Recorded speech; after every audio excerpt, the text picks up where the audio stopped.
बिस्मिल्लाहिर्रहमानिर्रहीम। स्टूडेंट्स, हम जान रहे हैं कि हमने जो हमारी जवाबी कापी होती है बोर्ड के इम्तिहान में, उसको हमने कैसे पुर करना है। इस सिलसिले में हम इसका जो पहला सफ़ा है उसको पुर करने का तरीक़ाकार देख चुके हैं। अब हम आ रहे हैं कि जो इसका दूसरा सफ़ा होता है, जो पहले सफ़े के बाद दूसरा सफ़ा आता है, उसमें हमने मालूमात कैसे लिखनी है, वहाँ पे कौन सा डाटा हमने प्रोवाइड करना है। सबसे पहले दूसरे जो हमारा पेज होगा उसके ऊपर बोर्ड की जो है टाइटल वो दिया गया होगा कि board of intermediate and secondary education, जो भी बोर्ड होगा उसका नाम होगा। उसके बाद आएगा पहली उसमें कि मजमून, किस मजमून का इम्तिहान आप दे रहे हैं। तो पहला अगर हमारा मजमून इंग्लिश का है तो हम यहाँ पे लिख देंगे इंग्लिश। इसके बाद आ जाएगा पर्चा, यानी 9th और 10th के तलबा को यहाँ पे लिखना होता है फर्स्ट या सेकंड। तो जो 9th के तलबा हैं वो यहाँ पे लिखेंगे पर्चा फर्स्ट। इसके बाद ग्रुप, दो ग्रुप होते हैं, फर्स्ट या सेकंड। तो मॉर्निंग इवनिंग फर्स्ट और सेकंड में कहलाता है। तो आप इसको ग्रुप को लिख देंगे, ग्रुप में भी लिख देंगे फर्स्ट, और अगर आप सेकंड टाइम में पेपर दे रहे हैं तो यहाँ पे लिख देंगे सेकंड।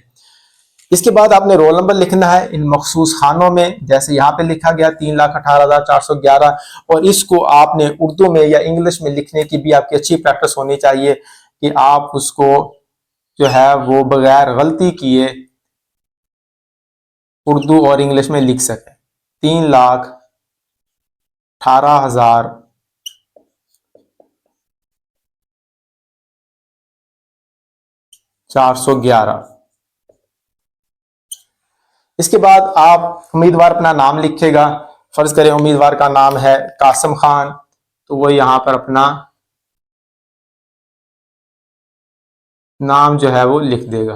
उसके बाद वल्दियत में वालिद का नाम लिखेगा, से उसके वालिद का नाम है इमरान खान।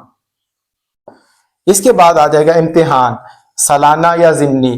तो अमूमन तलबा सालाना इम्तिहान में अपेयर हो रहे हैं, तो आप यहाँ पर सालाना को टिक कर देंगे, साल 2024।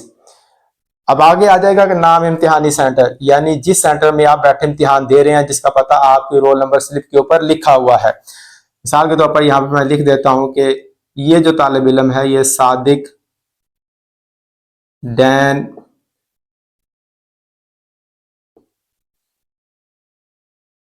हाई स्कूल में इम्तिहान दे रहा है, तो उसने अपने इम्तिहानी सेंटर का नाम लिख दिया। इसके बाद वाले हिस्से में जो सुप्रीडेंट साहब होंगे वो आके दस्तखत करेंगे या डिप्टी सुप्रीडेंट दस्तखत करेंगे। इसके बाद इसी के नीचे बिल्कुल यही मालूमात दोबारा से लिखनी होती हैं, मजमून इंग्लिश, पर्चा वैसी अगेन फर्स्ट या सेकंड। तो आप फर्स्ट के ऊपर टिक कर देंगे अगर आप मॉर्निंग में दे रहे हैं, अगर आप इवनिंग में दे रहे हैं तो फिर आप सेकंड के ऊपर टिक कर देंगे। तारीख लिखेंगे 20/3/2024 या जिस भी डेट को आप जो सा भी पेपर दे रहे हैं। ग्रुप वही सुबह या शाम, अगर आप सुबह में दे रहे हैं तो सुबह का ग्रुप आ जाएगा, अगर शाम में दे रहे हैं तो सेकंड या शाम का ग्रुप आ जाएगा। दोबारा से इम्तिहान सालाना और साल 2024। इसके बाद आप चले जाएंगे अपनी जो जवाबी कापी है उसकी पुष्ट पर, बैक साइड पर।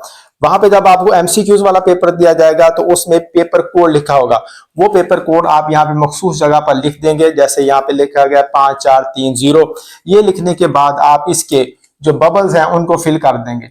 जैसे पहले हमारे पास पहले कॉलम में 5 है, तो मैं 5 वाला जो बबल है उसको अच्छे से फिल कर दूंगा। ये बहुत लाजमी होता है, इसकी मुनासिब या प्रॉपर फिलिंग। इसके बाद दूसरा 4 है, तो मैं इसी कॉलम में नीचे जो 4 वाला बबल होगा उसको अच्छे से फिल कर दूंगा। इसके बाद अगला 3 है, तो मैं अगली रो में 3 वाला जो बबल है उसको अच्छे से फिल कर दूंगा। इसके बाद 0, तो मैं आखिरी जो कॉलम है उसमें 0 को फिल कर। ये करने के बाद जब टाइम शुरू होने पर आपको आपका एमसीक्यूज वाला पेपर दे दिया जाए, तो आपने सबसे पहले जो एमसीक्यू पेपर है उसके ऊपर जवाबात को अच्छी तरह से उनकी निशानदेही कर लेनी है। अच्छी तरह सोच विचार के आपने जवाबात को वहीं पर अपने क्वेश्चन पेपर पर, जो एमसीक्यूज वाला पेपर है उसके ऊपर आपने उनको सर्कल कर लेना है या टिक कर लेना है, जो आप वाज़े तरीके से पहचान सकें। सारे एमसीक्यूज को ऐसे वहां पर एमसीक्यू पेपर पर हल करने के बाद आपने उनके मुतलका आंसर्स ये जो MCQ रिस्पॉन्स पार्ट है, जो हमारा सेकंड आखिरी पुष्ट पर पेज दिया गया है, उसमें ऐसे 2 कॉलम्स बने होंगे 1 से लेके 24 तक। साइंस सब्जेक्ट्स में उमूमन 12 MCQs होते हैं। इंग्लिश का जो हमारा पेपर होता है उसमें 19 MCQs होते हैं। तो साइंस के लिए तो आपने पहले कॉलम तक महदूद रहना है, और जब इंग्लिश का पेपर अटेम्प्ट करना है तो आपने 19 तक जो है वो बबल्स फिल करने हैं। इसमें अगेन दोबारा से आपको इंतहाई केयर की जरूरत है। कहीं पे भी आपने डॉट लगा दिया, गलती से लग गया, चाहे आपने उसे रिमूव भी कर दिया, लेकिन वो गलत सवर होगा, उसको उस डिटेक्ट हो जाएगा स्कैनर के जरिए कि आपने यहाँ पे इंक रिमूवर इस्तेमाल किया है, तो वो क्रॉस सवर होगा। लिहाजा आपने MCQs को अच्छे तरीके से पेपर पर हल करने के बाद नंबर वाइज उनको यहाँ पर अपने MCQ रिस्पॉन्स पार्ट के ऊपर फिल कर लेना है। जैसे से पहले का मैंने समझा कि इसका जो आंसर है वो बी है, तो मैंने यहां पर पहले MCQ के लिए बी वाला बबल जो है उसको अच्छे से फिल कर देना है। इसकी प्रॉपर फिलिंग करनी है, पूरी फिलिंग करनी है, सर्कल से बाहर नहीं निकलना, सर्कल को इनकम्प्लीट नहीं छोड़ना। इसी तरह आपने बाकी सारे MCQs जो हैं वैसे ही फिल कर लेने हैं। से मैं आपको प्रैक्टिस के लिए बता रहा हूं, मैंने जो है 2 का जो है मैंने सी फिल किया। अब मैंने इतना किया था, या मैंने इसको पूरी तरह फिल कर दिया, अब गलती से मैंने यहां पर मुझसे ये मार्कर के जरिए या पेन के जरिए यहां पर डॉट लग गया। अब अगर ये लग गया है तो ये आपका मार्क जो है वो डिडक्ट हो जाएगा।